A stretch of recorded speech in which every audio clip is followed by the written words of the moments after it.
Hey, Charles, Moman here. A little update. You don't see any cardboard mock-ups, do you? Well, I am going to get to it. Life gets in the way, and you don't need to know any more than that. But anyway, I've been waiting on some things, and so 2 boxes of the, supposed to be 4, the other 2 are on the way, of the Killmat sound deadening pads came in. And I already have these from Amazon, and it's one of those where, you know, you can get like 5 of something for a crazy price. So multiple sizes when I'm rolling these down, and you'll be seeing me install those. I may have already mentioned I have a decibel meter, so I can run tests with this empty, add some sound deadening, go back out and do a drive. So I'll be set to do that soon. I did take out these 2 plastic panels that cover the wires up there because they're going to be in the way of the walls when I put those in. And today I had my son-in-law and his dad, and their business is installing everything in police cars, ambulances, school buses, and then in industry as well. So they came by and we talked about wiring, and one thing we were talking and said that the battery is underneath my seat. So they said, well, it's going to be easy then to put an isolator, and so we're going to have it wired so that if I want to charge while driving some of the lithiums, I'll be able to do that quite easily, and then it'll have a isolator so it won't run the battery down if once the car is turned off.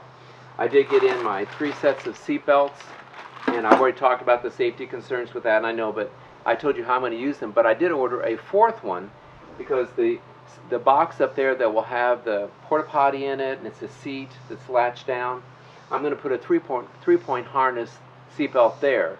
So if someone's sitting there, they're going to be right next to that seat, so they won't be out in the open. So I'd feel a little safer with that.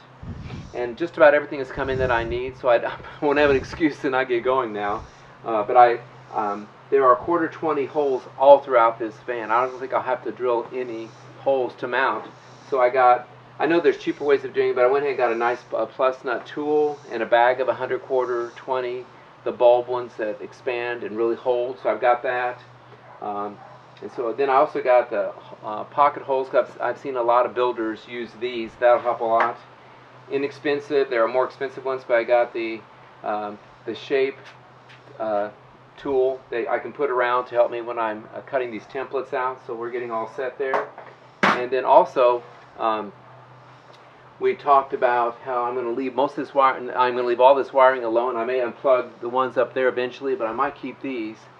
And then we talked about, well, I'm mixing 12 volt and shore power, and how can I go back and forth? And so they showed me, I'll pop up a picture of a panel. I think I'm getting one that's even a little bigger with more individual selectable rocker switches to control everything, so I can go from shore power to 12 volt. And however I do it, I'll be able to do that really well. And then, like I say, that isolator is going to be coming. And then today also came in one of the really nice additions to this van build. It's from one of my corporate partners, IceCo, and I've already done a review of 2 of their units. I did the Go 20, much smaller, dual zone, and then recently they sent me their iCooler, and I did a review of that one as well. You can look up those. And so then I told them I felt like I needed something bigger for a situation like this, so they agreed to send me this VL60D, and it's a dual zone, and you decide which is what. Got baskets and all that, and I'll be doing a complete review of this as well, so I'll be looking for that.